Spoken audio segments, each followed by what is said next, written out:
Hello बच्चों, आज हम बात करने वाले हैं इलेक्ट्रॉन गेन एंथैल्पी के बारे में। ठीक है।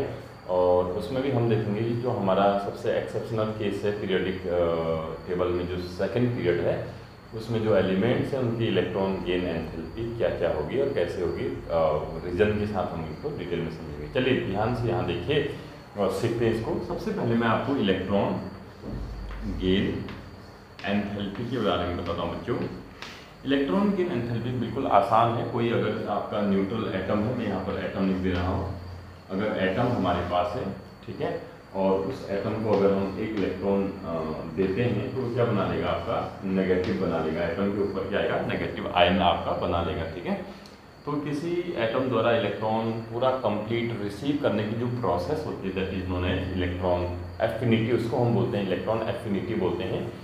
अब जैसे ही वो एटम इलेक्ट्रॉन को रिसीव कर लेता है तो या तो एनर्जी रिलीज जो होती है या एनर्जी देनी पड़ती है हमें। ठीक है। तो उस एनर्जी या तो रिलीज अमाउंट ऑफ एनर्जी या फिर जो हमें देनी पड़ती है एनर्जी इलेक्ट्रॉन को कैप्चर करने के लिए, उसको बोलते हैं इलेक्ट्रॉन गेन एंथैल्पी बोलते हैं। ठीक है। एक्चुअली यहाँ पर आप देख सकते हैं इलेक्ट्रॉन गेन एंथैल्पी मैंने लिखा हुआ है। तो ये कितनी टाइप की हो सकती है, दो टाइप की हो सकती है, प्लस में भी हो सकती है और माइनस में भी हो सकती है।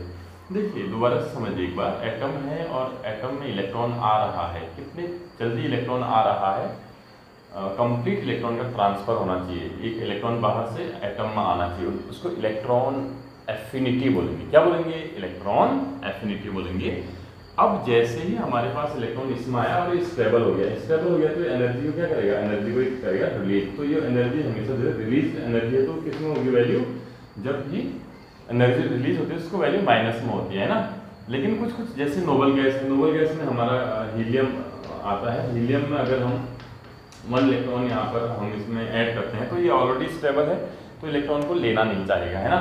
तो हमें क्या करना है, एक्स्ट्रा एनर्जी बाहर से देनी पड़ेगी इसको, तब जाके ये इलेक्ट्रॉन ले लेगा, है ना। तो ये He नेगेटिव बना सकता है जब बहुत सारी एनर्जी हम बाहर से दें इसको। तो उसमें आपका जो है, क्योंकि हम बाहर से एनर्जी दे रहे तो वो एनर्जी कैसे हो जाएगी, आपकी पॉजिटिव में हो जाएगी, यानी एंडोथर्मिक प्रोसेस होगी ये वाली, और रेस्ट प्रोसेस जो है हमेशा क्या होंगी, एक्जोथर्मिक्स होंगी।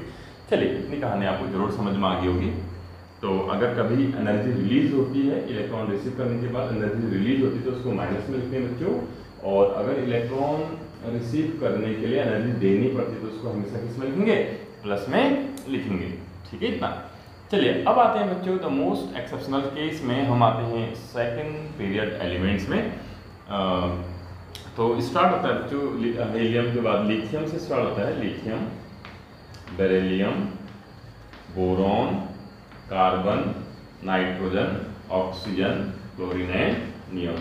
ध्यान से देखिए, बिल्कुल पूरा 100% आपको समझ आएगा। ठीक है। तो देखिए बच्चों, अगर आप देखेंगे तो यहाँ से यहाँ साइज डिक्रीज करता है, आप सबको मालूम है। जैसे हम लेफ्ट राइट जाते हैं पीरियड में तो साइज जनरली क्या होता है, तो साइज डिक्रीजेज, है ना।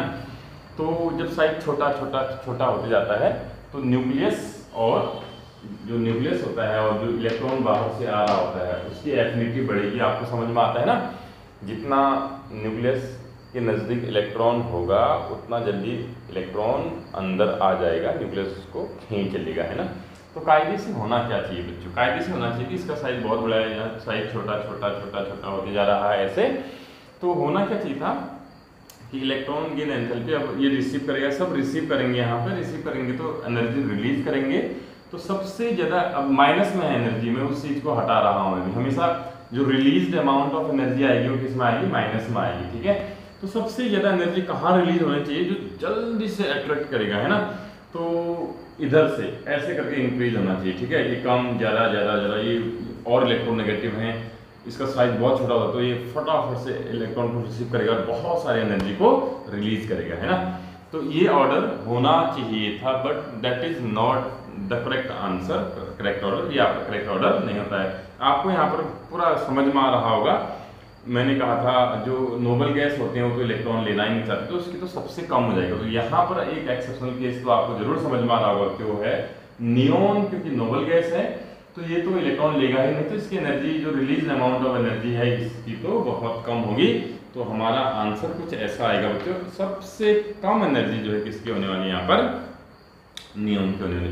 लेकिन मैं आपको बता दूं बच्चों, इसके अलावा जो मोस्ट हमारे एलिमेंट होते हैं वो इलेक्ट्रॉन नॉर्मली जब गेन करते हैं तो एनर्जी रिलीज करते ही करते हैं। कुछ एक्सेप्शनल केस हैं इसमें ये और ये, ठीक है, वो बाद में देखेंगे। फिलहाल हम ऑर्डर देखते हैं, ठीक है।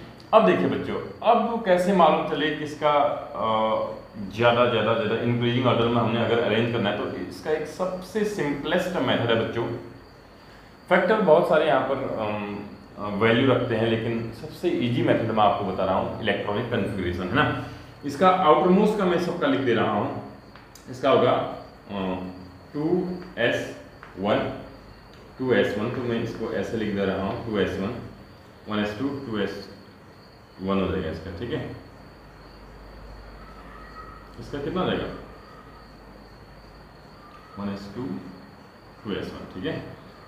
2s2 हो जाएगा इसका, है ना, 2s2। इसका कितना हो गया, s कंप्लीट हो गया, 2p1, इसका 2p, 2s और 2p वाले हैं, और इसका 2p3, 2p3, इसका हो जाएगा बच्चों आपका 2p4, और इसका आपका हो जाएगा 2p5, ठीक है। चलिए, तो यहाँ आप देख लीजिए, क्योंकि ये कंप्लीटेड था, इसका 2p6 है, 1 2 3 4 5 6, इसका कंप्लीट है, तो इसमें इलेक्ट्रॉन आ नहीं सकता। अगर आएगा नहीं तो स्टेबल नहीं होगा, स्टेबल नहीं होगा तो इलेक्ट्रॉन एनर्जी रिलीज नहीं करेगा, तो सबसे कम एनर्जी इसकी होगी। अब इंक्रीजिंग ऑर्डर में लिख रहा हूँ। अब देख लीजिए बच्चों, इसमें जो कंप्लीटली फिल्ड है, इसके अलावा नियॉन छोड़ दिया हमने, इसके अलावा आपको क्या कंप्लीटली फिल्ड कोई दिखता है यहाँ? अगर कंप्लीटली फिल्ड होगा तो वो भी इलेक्ट्रॉन लेगा नहीं, सीधी सी बात है। अगर इलेक्ट्रॉन नहीं लेना चाहेगा ना, तो इलेक्ट्रॉन कौन नहीं लेना चाहेगा बच्चों? यहाँ पर सब कंप्लीटली फिल्ड है या नहीं है, ये बेरिलियम। तो याद रखना बच्चों, नियॉन की बात थोड़ी सी ज़्यादा एनर्जी होती है बेरिलियम की, इसको भी एक्चुअली एनर्जी देनी पड़ती है इलेक्ट्रॉन रिसीव करने के लिए। फिर देखिए सबसे स्टेबल कॉन्फ़िगरेशन फुल्ली फील्ड होता है। यहाँ पर देखिए एग्जैक्टली हाफ फील्ड कौन है? नाइट्रोजन, बहुत बड़ा ऑर्बिटल है, स्टेबल हो रहा है, तो ये क्या करेगा, ये आसानी से इलेक्ट्रॉन को रिसीव नहीं करेगा, इसलिए एनर्जी कम हो जाएगी। उसके बाद आएगा आपका बेरिलियम हो गया, फिर नाइट्रोजन आ गया, ठीक है। चलिए इसको भी हटा देते हैं। अब देखिए बच्चों, अब आया केस ये और ये वाला, ठीक है। इधर से इधर हमेशा इंक्रीज करेगी, ये तो बताया था मैंने। अब यहाँ से शुरू करेंगे, क्योंकि ये तो हमारा हो गया है, इनका ऑर्डर तो हो गया है ना। अब यहाँ से शुरू करेंगे। अब देखेंगे कि इस और इसमें से अगर एक इलेक्ट्रॉन आ जाता है, यहाँ भी एक इलेक्ट्रॉन आएगा और यहाँ भी एक इलेक्ट्रॉन आएगा। ध्यान से देखिए इस बात को, ठीक है। दोनों जगह एक एक इलेक्ट्रॉन अगर आपका आ गया बच्चों, तो कहाँ इलेक्ट्रॉन आने से स्टेबल हो जाएगा? यहाँ तो इलेक्ट्रॉन आने से स्टेबल होगा। इसका मतलब इसकी एनर्जी क्या होने वाली है? ज़्यादा होने वाली है, तो इसकी एनर्जी कम होगी। तो हम इसको यहाँ पर लिखेंगे बच्चों, ध्यान से समझिएगा इसको। इसमें अगर इलेक्ट्रॉन यहाँ आ गया तो ज़्यादा फर्क नहीं पड़ेगा, लेकिन यहाँ अगर इलेक्ट्रॉन आ गया तो ये बहुत स्टेबल हो जाएगा। अगर स्टेबल होगा तो एनर्जी रिलीज करेगा, यानी पहले हमें बोरॉन को लिखना पड़ेगा, यहाँ पर यह बोरॉन को लिखना पड़ेगा। फिर अब ये भी हट गया। अब देखिए, अब जो है फिर ये आता है, उसके बाद ये आता है लिथियम, फिर कौन आएगा? फिर कार्बन, इसमें कोई एक्सेप्शनल केस नहीं है। उसके बाद फिर आएगा आपका ऑक्सीजन, ये इंक्रीज तो हो ही रहा है यहाँ पे, है ना। फिर आएगा आपका क्लोरीन, है ना। तो दैट इज द ऑर्डर। बस अब ऐसे आपको इसको समझना है बच्चों, ऐसे समझना है। अब इसके ट्रिक क्या क्या हो सकते हैं, देखिए यहाँ पर एक बढ़िया ट्रिक बन रही है। ये देखिए, सबसे कम, फिर ये है ना दो, NeBe, NeBe, NeBe, यहाँ से फिर N, यहाँ से फिर B, है ना। ये तो समझ में आ जाएगा ना आपको, NeBe, है ना। तो यहाँ से दोनों में ये हटा देना है, ये हटा दोगे तो NB हो जाएगा। तो आगे देख सकते हैं यहाँ, फिर आ रहा है LIC, ये LIC हो गया, ये LIC है ना, लाइफ इंश्योरेंस कुछ होता होगा, LIC कुछ इस टाइप से, ठीक है। फिर OF, ये यहाँ से आगे को बच्चों, यहाँ से नॉर्मल है, देख लीजिए आप। और नाइट्रोजन अगर यहाँ आ गया तो ये कार्बन, ऑक्सीजन, फिर क्लोरीन, है ना। तो ये इस टाइप से ऑर्डर है, इसको समझें। It is very very important, बहुत ज़्यादा इम्पोर्टेंट है, इस चीज़ का ज़रूर ध्यान रखें। सबसे कम किसका है इसका, क्योंकि ये नोबल गैस है, फिर ये फुल्ली फिल्ड है, ये एग्जैक्ट हाफ फिल्ड है। इसमें से और इसमें से ये स्टेबल हो जाएगा, अगर एक इलेक्ट्रॉन डोनेट रिसीव करेगा तो ये स्टेबल नहीं होगा, इसलिए इसकी कम हो जाएगी, इसकी ज़्यादा हो जाएगी, और फिर ये तो आपका इलेक्ट्रोनेगेटिविटी बढ़ के ट्रेंड आ रहा है। चलिए इसको समझें और लिखें इसको। It is very very very important. एक और चीज़ बता दे रहा हूँ, it is very very important. ये तो इनकी फर्स्ट इलेक्ट्रॉन गेन एंथैल्पी, अगर एक इलेक्ट्रॉन रिसीव करते हैं, बाकी अगर एक इलेक्ट्रॉन रिसीव करने के बाद सब नेगेटिव हो जाएंगे, है ना, ऐसे करके नेगेटिव हो जाएंगे। इन तीनों की वैल्यू बच्चों हमेशा प्लस में होती है, बाकी सबकी नेगेटिव में होती है। लेकिन अगर दूसरा इलेक्ट्रॉन हम इनको दें, सबको एक एक इलेक्ट्रॉन और दें, तो इन सब की एनर्जी जो है अब प्लस में हो जाती है। प्लस का मतलब ये होता है कि अब अगर एक इलेक्ट्रॉन इनको देना चाहोगे तो इन्हें भी एनर्जी आपको देनी पड़ेगी। क्यों? क्योंकि इलेक्ट्रॉनिक रिपल्सन होगा और इलेक्ट्रॉन ये लेना नहीं चाहेंगे, इसलिए आपको इलेक्ट्रॉन एनर्जी देनी पड़ेगी, तब जाके इलेक्ट्रॉन रिसीव करेंगे। चलिए बच्चों, आज का कहानी यहीं पर समाप्त।